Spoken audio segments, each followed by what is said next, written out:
comes to COVID-19, everyone's gotten into the act. Elected officials, obviously, as well as doctors, epidemiologists, economists, and pundits. Today's conversation on Hardly Working is with a guest who splits his time between economics and demography. He's also one of Twitter's leading voices analyzing the pandemic and offering trenchant observations on and critiques of how the U.S. and other countries are handling the crisis. All his work is informed by his experience as an American expat living in Hong Kong, where he has seen and lived the COVID-19 pandemic and other previous viral outbreaks. Lyman Stone is an adjunct fellow at AEI, a research fellow at the Institute for Family Studies, and a former international economist at the U.S. Department of Agriculture, where he analyzed the global cotton market. He writes about migration, population dynamics, and regional economics at his blog, In a State of Migration. He also writes regularly for Vox's Big Idea and for The Federalist. His work has been covered in the New York Times and the Wall Street Journal. Most recently, he appeared in the Washington Post, author of an article entitled Key to a Safe Reopening is Not Distancing, in which he makes a persuasive argument for contact tracing and isolation to bring COVID-19 to heel. Lyman Stone, thank you for joining us here on Hardly Working. My pleasure. You're up relatively late, and we're up relatively early here in the Washington, D.C. area because you're in Hong Kong. We appreciate your willingness to spare us this hour to talk about a number of questions related to the COVID epidemic. We want to get into a number of different areas, including how it's, from your perspective, affecting work life in Hong Kong. But I thought we would start out just by backing up and taking a little bit broader perspective. You have had an interest in this area, I gather, for a while. And I'd like you to just talk about, since you don't have a formal background in epidemiology or virology, or how you got into this and how you go about studying the challenges associated with pandemics. That's a great question, because especially as COVID has developed, we've sort of seen this turf war between basically epidemiologists and economists. My resume says I'm an economist. Now, it turns out that it's actually kind of a poor description of what I do. I actually pay the bills doing demography. I provide population forecasts and especially forecasts of specific population movements like births to basically corporate clients and governments. This is what I do day in, day out to support my family, is forecast life and death. So I'm not an epidemiologist. I do have an economic background, but I'm not actually a working economist at this point. I'm an applied demographer, really, which means that I spend all my days poring over birth and death data and migration data as well, understanding the data sources as best I can and figuring out what relationships exist to help us predict them. That is, I don't spend as much time troubling myself about all the interesting details of what killed who and that sort of thing. I tend to be very interested in just knowing, how do we predict this headline value of interest? What's the most efficient, most workable model for knowing what the future is going to look like? Because that's what my clients care about. As COVID began in Hong Kong, we had a little bit of a jump on you all in America with this. As my wife was going into labor with our first child, we were getting text messages from friends saying, don't go to the hospital. There's a mystery pneumonia. It's probably SARS. You can go back, the first English language news on this was in late December, and you can go back and you can see, I was tweeting about it in late December because it was very prominent here in Hong Kong that people were worried about this. So that got me interested in it, got me following it very early, and immediately got me thinking about, what is this going to look like for society? I started looking at what data we had on that. Deaths, early on, we were just looking at case data, but it pretty quickly became clear that the case data was wonky because of testing problems and things like that. So as soon as possible, I was updating to use the most reliable data we had, which was at first confirmed COVID deaths. But then as we started to get deaths from all cause data available, I switched to using that because that is the variable of interest. What we all want to know is how many people are going to die. I don't think anyone is really deeply invested in whether they died of a heart attack with COVID or whether they died of pneumonia of COVID. That's not really important. What we care about is how many lives terminated before their time. So I was interested in predicting that from a very early period. I don't really have a dog in the fight between like epidemiologists and economists. I'm coming at this as a working demographer, just interested in making sure my clients have good information. And when it comes to COVID-19, my perspective from a pretty early period is that my client is the world, that I've been tweeting. At first it was daily. Now I've switched to weekly threads of just, here's the latest information we have. Here's the latest high quality, reliable information that we have. And trying to just put that out there freely available and in a pretty accessible way for people. Yeah, so you touched on something I wanted to include in this conversation, which is the of COVID with COVID distinction that people are trying to make. Do you rely on a different measure called excess deaths? Tell us about excess deaths and why you look at it that way. Right. So trying to track COVID deaths is it's a significant philosophical problem, right? How do you count a COVID death? Is it anyone that tested positive for COVID and then died? Or is it only people who died of pneumonia-like symptoms and tested positive for COVID? Or is it anyone who dies of pneumonia-like symptoms and doesn't test positive for some other thing? What do you do if there's a household where there's a grandparent and a 1-year-old, and the grandparent dies of COVID, and then the 1-year-old starves to death? Did that child die of COVID? So this gets to be a really philosophical problem. What if you have a lockdown and someone gets shot and we can't get them to the hospital? Did they die of COVID? Or did they die of lockdown? Or did they die of gunshot wound? Right? So this gets to be a really thorny problem. When you add in that we didn't have enough tests early on, and there's false positives and false negatives with tests, and that different governments have different thresholds for who counts as a COVID death, it just becomes a really, really tricky problem. So from a very early period, I was interested in avoiding this problem. So I started collecting as much data as I could on just deaths from all causes, just how many people died of anything. I don't care what. Because here's the thing. There's a very easy way to reduce COVID deaths in any given place to zero. Detonate a nuclear weapon. There will be no COVID deaths. There will only be nuclear weapon deaths, right? But this would obviously not... I don't know if policymakers are going to go for that. Right. So there's an obvious reason we wouldn't do this, because the cure would be worse than the disease, right? Everyone would die. So none of us really care. Nobody really cares at like a deep philosophical level whether deaths are of COVID or something else. What we care is, and especially we care about modeling policy interventions, like did lockdowns save lives? It doesn't matter if they reduced COVID deaths by increasing some other death, that's not a win, right? So when we think about especially policies, all we care about is excess deaths. Were deaths higher or lower than some reasonable benchmark? A reasonable benchmark might be last year, or the average of the last 5 years, or the average of the per capita value for the last 5 years. You can choose your benchmark different ways. But all that really matters for determining if a policy is successful, if society's handling things well, if we are effectively beating the disease, is are deaths higher or lower than they normally would be at this time of the year? Are they higher or lower than some counterfactual? So this is called excess deaths. And there are a million ways to calculate excess deaths. The upshot of it, though, is that they don't really all disagree very much. They're pretty similar. And pretty much every calculation of excess deaths suggests that COVID deaths have been underreported, that the true death toll of COVID-19 is greater than official COVID deaths. This does not appear to be driven by lockdowns. That is, in places that have lockdowns but very few confirmed COVID cases, there's no uptick in deaths, right? So we don't see like lockdown death waves in places that had lockdowns but didn't have a lot of COVID. So excess deaths not associated with COVID are extremely tightly correlated across time and place with confirmed COVID deaths, which suggests it's just deaths that we just didn't get to test, or they were at home so we didn't know final symptoms or something like that. What are the numbers in the U.S. then on excess deaths right now? Depending on how you count it, there's somewhere between 120,000 and 160,000. And that would include all of the actual COVID deaths? So excess deaths are a residual, right? I just take deaths this year versus some benchmark period and subtract, which means saying, does that include COVID deaths?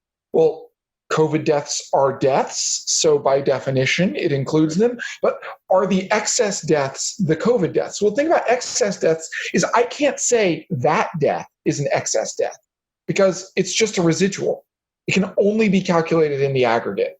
So excess deaths are not the same as like premature deaths, right? So premature deaths are where we take someone and we sort of calculate an expected life expectancy for them based on, some set of biomarkers. And then we say when they should die, and then we see when they do die, and we say, oh, their death was premature.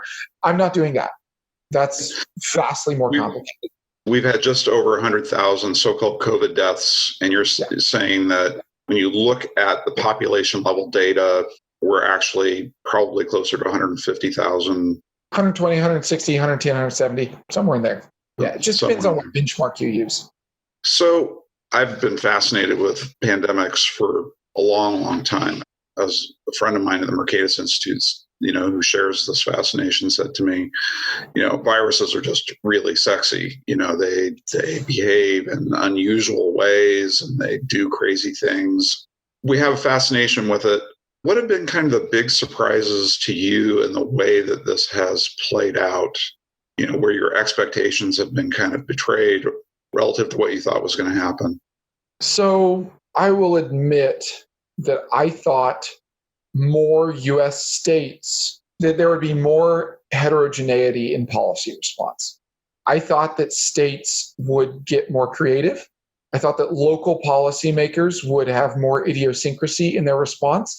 I thought that local epidemiologists local public health establishments would have more disagreement and experimentation. I did not expect to see nearly uniform agreement in response develop so early and for so wrong-headed a strategy. Practically the entire nation, except for a few small states, settled on a strategy of locking down all of society indefinitely and not rolling out any program of targeted isolation, despite the fact that at that time there was virtually zero academic evidence supporting lockdowns as a strategy, and literally millennia of evidence that targeted isolation is an important strategy. I was shocked to find the whole country settle on a strategy that was so costly, so untethered from the scientific literature, and so uniform. That normally US states have a little more disagreement. But I think it speaks to sort of the shallowing out of the competence of state leadership in America. That so much of our legislation is copy-paste, right? It's just legislators literally copying and pasting legislation from other states and passing it and not really thinking very much. That states just basically copied and pasted each other. They just followed the leader and did what the other guy did and didn't really think about what could we actually do that might actually make a difference. Why do you think that was? I mean, aside from the copy and paste, there has to be something there besides laziness. I think it's a variety of things. Or a failure to think creatively. So I do think part of it is just a deficiency of quality leaders. Also, though, it speaks to a profound decadence, actually, in American policymaking. That from the beginning, we had this mantra, flatten the curve. This was a perverse and destructive piece of public health communication because flattening the curve doesn't save lives. Flattening the curve spaces out hospitalizations. Now, that might save lives if hospitals have highly effective treatments that are capacity constrained. But what we know now, and what was actually rather obvious from the beginning, is that hospitals did not have highly effective treatments. That in fact, even if you get into a hospital and get on a ventilator, if you have a severe case, that doesn't reduce your death odds all that much. Meanwhile, from a very early period, we were able to tell that suppression was possible. That in fact, there were societies that were beating COVID, like Hong Kong, Korea, Japan, Taiwan, China, Myanmar, Vietnam, Cambodia, Thailand, virtually all of Asia. Australia is very close to beating it. New Zealand is quite close. Some of these places, like New Zealand, have had lockdowns, but most of them have had, if any lockdown, it was like local and for like 2 weeks, right? Not months on end. Rather, what they all have in common is centralized quarantine, is contact isolation.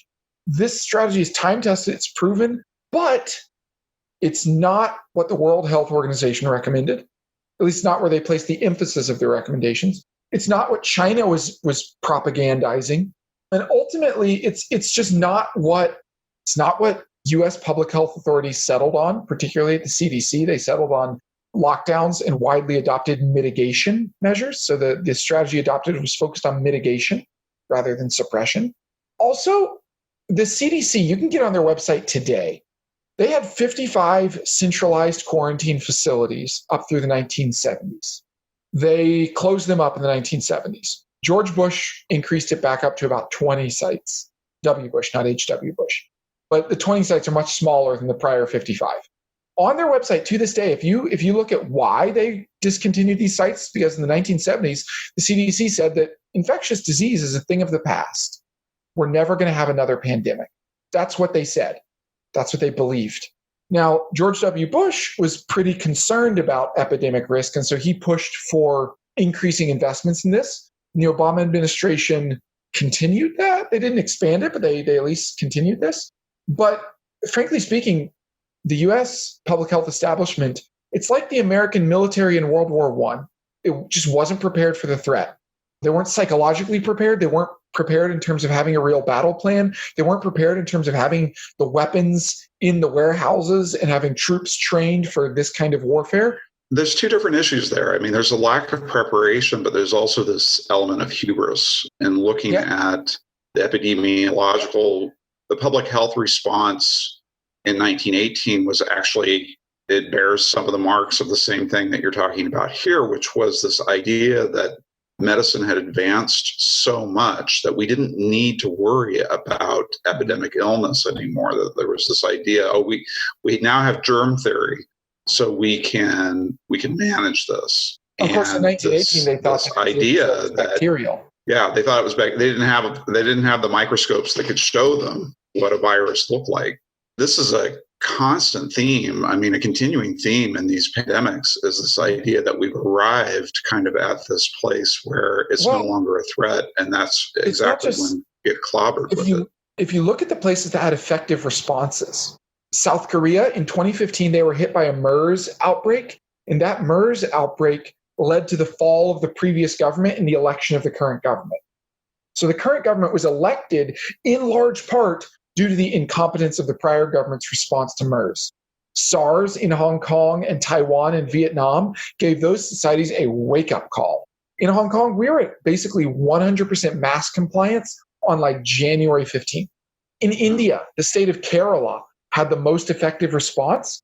The public health minister for Kerala had previously had experience dealing with an extremely severe rare virus outbreak in a different part of the region just a few years earlier. You look at places that have had effective public health. Kentucky has had one of the more effective responses, has had one of the more serious responses. Kentucky, just over the last few years, has had a massive hepatitis A outbreak that led to a deep embarrassment for Governor Bevin and a deep political embarrassment. So the current administration in Kentucky is pretty determined to not be embarrassed in the same way. Prior epidemic experience creates the psychological response among policymakers that they're not going to screw up like the last guy. In a democratic society, that's sort of the function of audit. What went wrong? What do we do differently? Who do we punish for the mistake? And how do we avoid, as a way of not necessarily just punishment, but of educating the governing class about what they need to do differently. So I think that's a really excellent point. So let's talk a little bit more about suppression. I use suppression and mitigation as being interchangeable. You don't. And I thank you for that, helping me think more clearly about that. In suppression, what works, what has worked, what hasn't, and why? If the goal is to eliminate COVID-19 from a society, which I think should be the goal.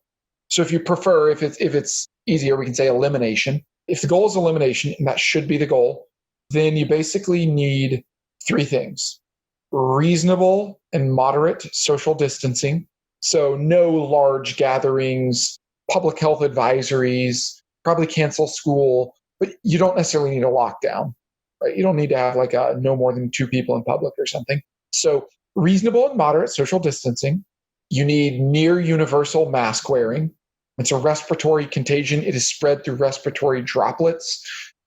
It's something that it spreads during an asymptomatic period. You need to have a universal norm of mask wearing, not just wear a mask if you're sick. Universal norm, because you don't know if you're sick, you don't know if you're contagious.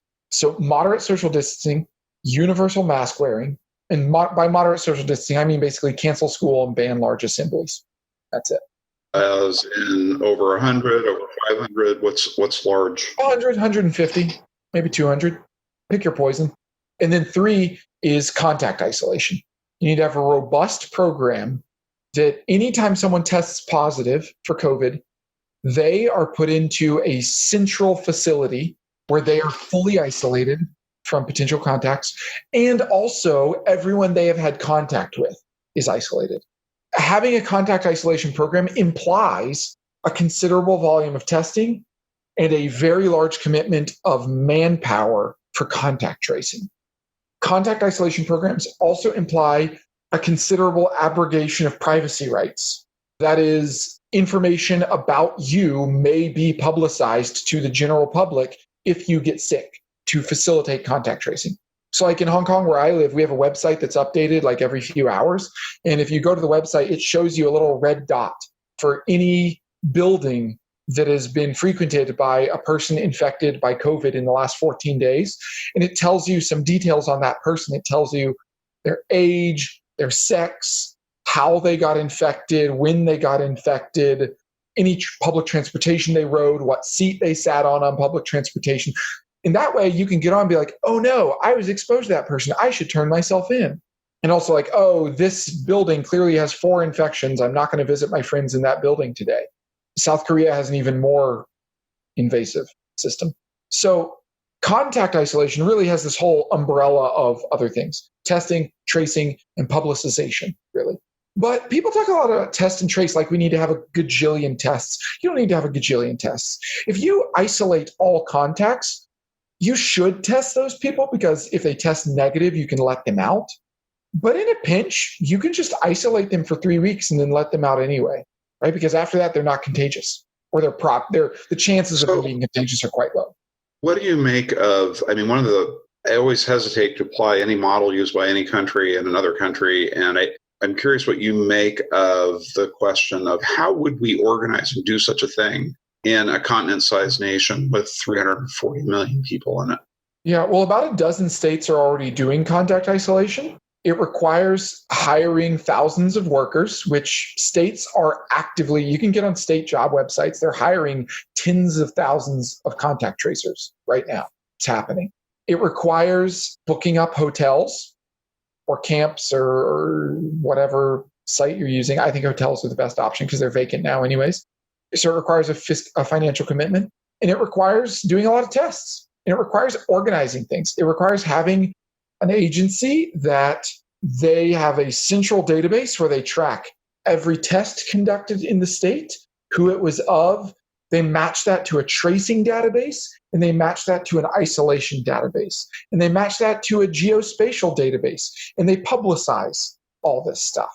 But you know what? This is not beyond us. Literally, like 2 days ago, we sent a rocket to space, and we had it on a ballistic trajectory to meet a space station that we have orbiting the Earth, and we got them to touch each other and not crash and transfer people. We did this with billions of dollars. Actually, let me correct that. We did it with $90 million because SpaceX is so much cheaper than NASA. We can do this. This is not rocket science, and we can do rocket science, okay? What I hear you saying is that if we can get a bullet to hit a bullet, we should be able to do this. Let me put it this way. Village leaders in Myanmar figured this out. State governments in the US can. Well, that's an indictment. Okay, so you talked a little bit about Kentucky, which is where you're from, in terms of its relative success and some of the reasons for that. Are there any other states that you would point to where you think there has been either innovation or relative success or something that stands out? So if you look at formal epidemiological estimates of transmission. That is, to what extent are states having active transmission of the disease? The areas, I'm not going to say states, the areas that have had the most effective response to COVID-19 are like Hawaii, Puerto Rico, Guam, Commonwealth of the Northern Mariana Islands, American Samoa, Alaska. There's a common theme in these places. They are isolated. The best responses in terms of reducing transmission from a very high value to a very low value in the mainland US, I believe Oklahoma, West Virginia maybe are the two best performers in terms of reducing transmission from a high value to a low value. In terms of keeping transmission at a low value, so maybe it was never high, but just keeping it low, like Montana is quite high up there. Idaho is pretty good. So I guess what I'm saying is effective response boils down to be an island or very far away from everything. That is, there isn't a lot of, like, the evidence on policy responses in the US suggests that all the stuff we've done has maybe done a little bit, that like our values have declined by similar amounts in states with very different policy responses. To the extent that any policy is strongly associated with successful reductions in effective R, it appears to be well implemented travel restrictions. So like Hawaii, like basically forces everyone to quarantine like they're coming from a foreign country.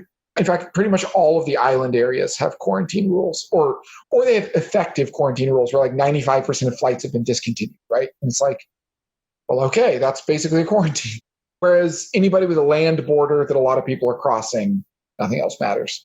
If you're not controlling imported cases, nothing you do locally matters. It's that simple. Very interesting.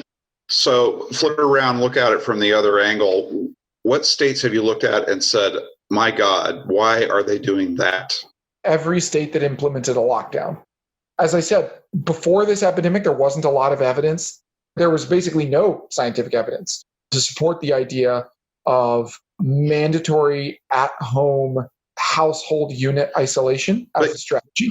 You also said that there's no evidence that it made it worse. Is that correct? Yeah, lockdowns probably don't make things worse. They may not make things better, but they don't make things worse.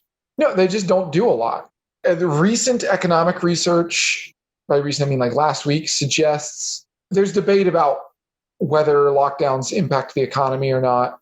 They probably impacted a lot less than people think.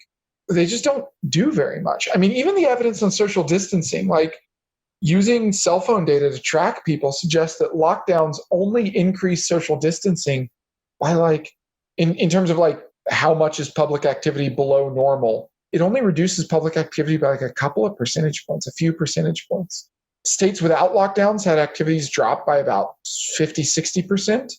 States with lockdowns had them drop by like 55 or 65%. So like that's not a big difference. I was looking at some data yesterday, day before yesterday, from Florida. DeSantis has been taking credit for relative success of Florida in this pandemic.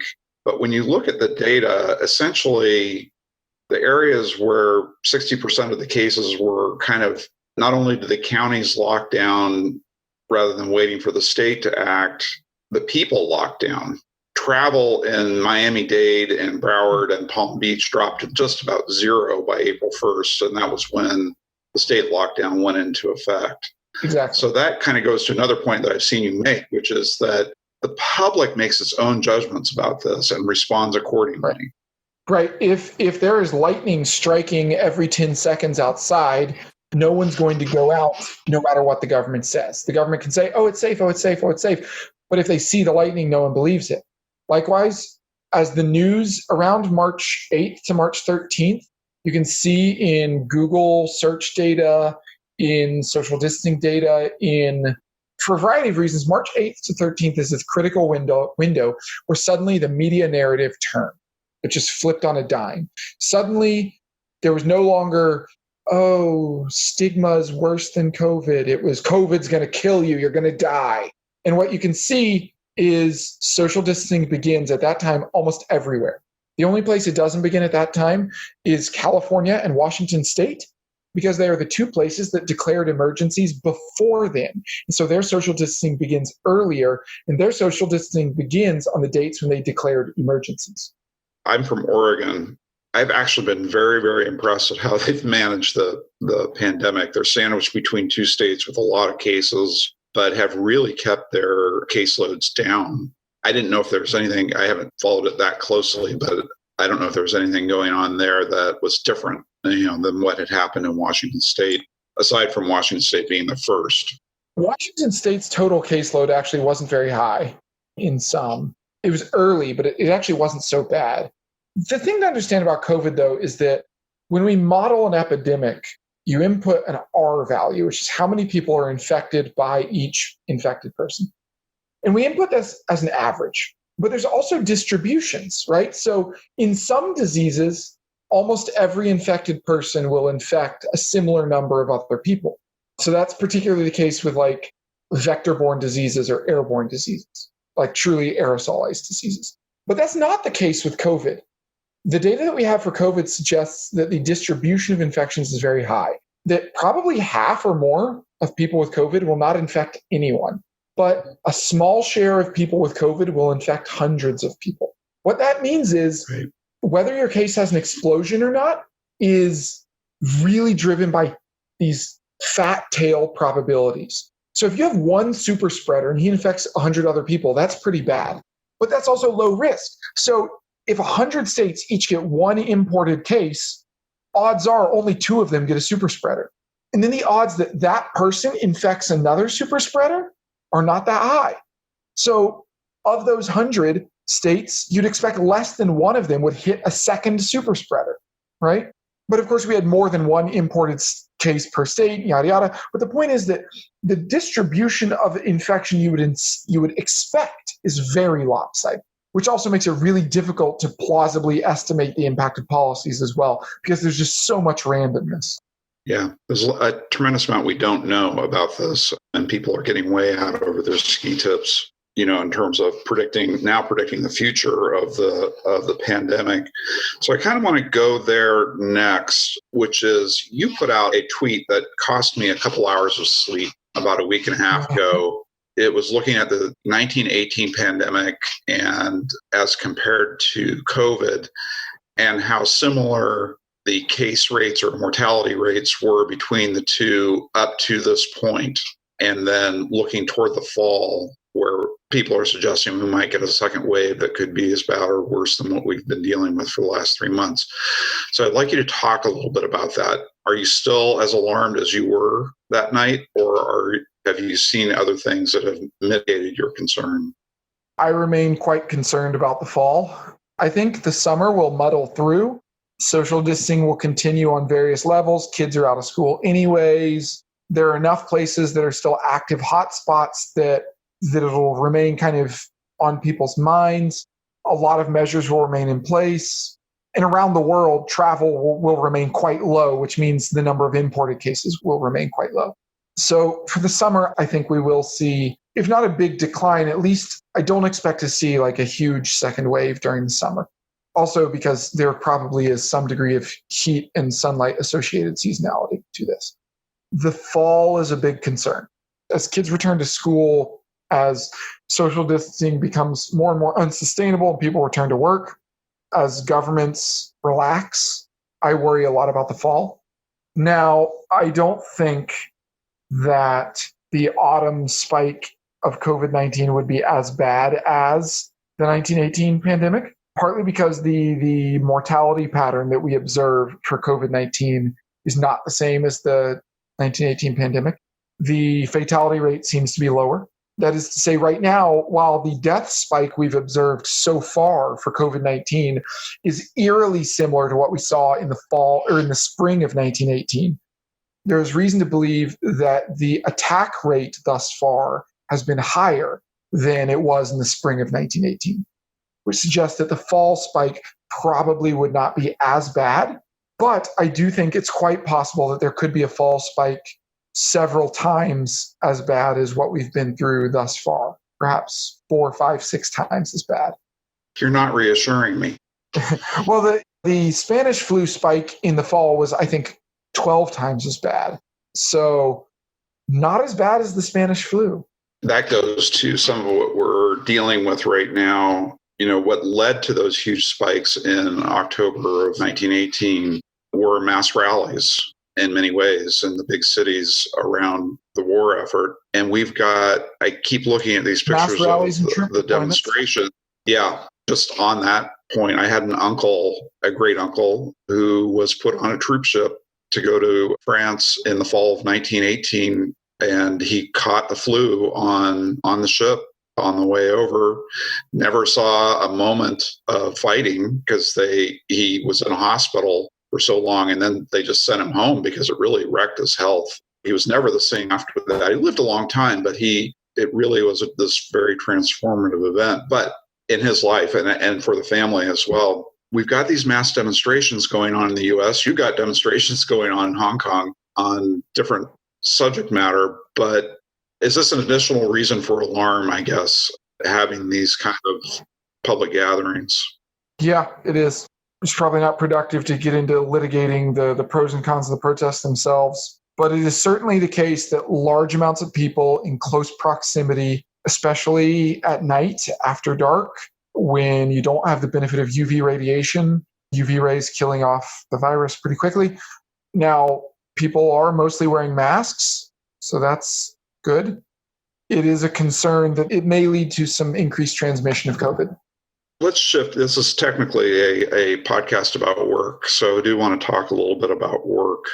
I'm giving a lot of thought to how can employers create safer workplaces for their employees. And I'm curious, from your experience in Hong Kong, how do employers go about workplace health in these kinds of epidemic situations? Do you have any thoughts on that?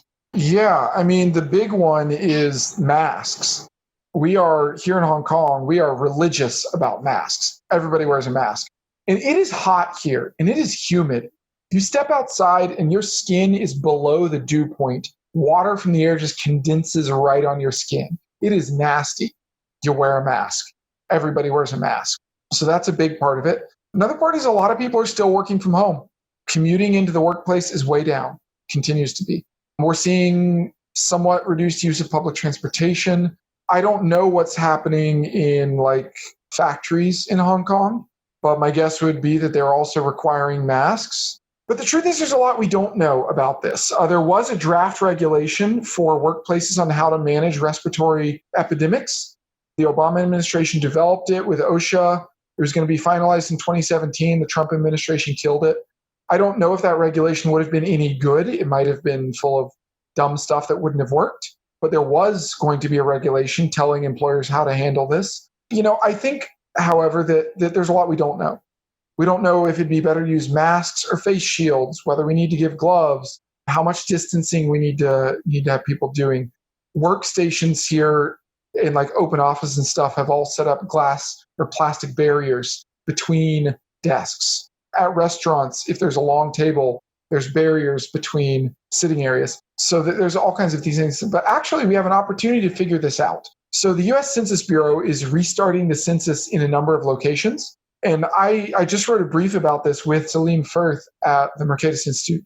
We argued that one of the things that the Census Bureau can and should do as they restart operations is use it as an opportunity to develop a benchmark standard for safe business practices. Test and retest and repeatedly test their workers as they canvass neighborhoods and try out different measures of protecting their workers and figure out, okay, what can we do to protect workers? What can we do? Can we empirically test what procedures work for keeping workers safe while doing human-to-human business amid a pandemic? So this is an opportunity for us to learn, and the Census Bureau should really experiment with different PPE protection and management strategies on that front. I'd really like to take a look at that. I think those are great suggestions. What about, this would be particularly relevant in Hong Kong because of the weather issues that the environmental issues that you mentioned, which is, what are they doing about ventilation systems? Because we hear a lot about, this is one of the big challenges is that you've got, buildings without external ventilation, everything's recirculated. managing that, or is that even a part of the conversation?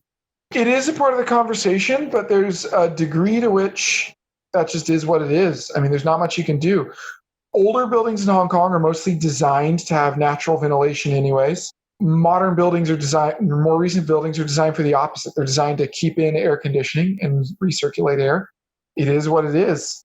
For what it's worth, though, there is no documented case of COVID infection at the building level at this point. During SARS, there was one case of building level infection. It's called the Amoy Gardens case, but it wasn't through air conditioning. It was through a malfunctioning sewage system that the virus was breeding in the sewage tank. Yeah, and anytime people flushed their toilet, viral particles would flush up into the room. And then because in Hong Kong, virtually all bathrooms have a fan that pumps the air out, this virus, there was a massive viral plume coming off this building, and it infected people in the next building over, which is just unpleasant. And it's worth noting, COVID has the same sewage properties. So in fact, one of the early warning signs that we can use to see how a city is doing for COVID is density of COVID and COVID antibodies in the sewage. So there's been research published on this. This is actually an early warning sign I think every municipality in America should be rolling out. I saw that too. It was quite startling to see the graph of you've got a spike in sewage weeks before, and then you've got cases 2 weeks later. That's partly just because the cases are delayed in reporting. The reality is those cases were probably infected. They were probably occurring at the time that the sewage was spiking. But it's at least a live transmission. Right. So that is a real risk, is like a bad sewage situation somewhere, particularly in dense areas like New York. But there's no documented cases of infection through building level recirculation. Room level infection may occur, but that's gonna occur with wind or a fan just as much as aircon. So it's not much you can do about that. So this leads me to my question about the problem that we've been having with meat packing facilities in the United States. Have you looked at that? It's something I've been very concerned about because it hits a vulnerable population, people who, for reasons unrelated to their work, are already at a higher risk of contracting serious illness. It also strikes me as kind of weird that, we've talked about wet markets as being a problem with regard to the emergence of these diseases. Mm-hmm. And we kind of have an analogous thing here in the U.S. with our meat processing facilities being places where people really catch and spread this disease. So any thoughts on that issue? Meat processing is a dirty job, and the workers are poorly treated to begin with. And meat is incredibly cheap in America. I think there's a compelling argument to be made that basically meat processing facilities probably need to be providing their workers with full body PPE.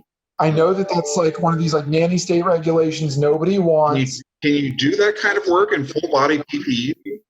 We might just have to find a way to, or we might need to become vegetarians. Yeah. I mean, the option is, I don't know, maybe wages for meat workers will rise, but that seems unlikely. It seems more likely that we're just going to have a lot of dead meat processing workers, and they're going to infect other people, and that's going to infect communities, and we're just going to have lots of dead people. So I prefer not to have dead people, and I also like bacon. So maybe we're all going to have to pay 50 cents more per pack of bacon in order to cover the cost of meatpacking workers get suitable protection. I will just say thank you very much, Lyman, for spending all this time with us. We so appreciate the work that you're doing, both for AEI and in your other life. When travel lightens up, we hope and expect to see you back in DC, and maybe we can have a chance to talk again then. Absolutely. I'd love to. Thank you for joining us on this episode of Hardly Working. I'm your host, Brent Orrell, and I hope you tune in next time to learn more about the state of workforce development in America. Be sure to like and subscribe to our podcast. Let us know at vocation@aei.org if there are any topics you'd like us to cover. As always, we hope you find the job that fits so well it feels like you're hardly working.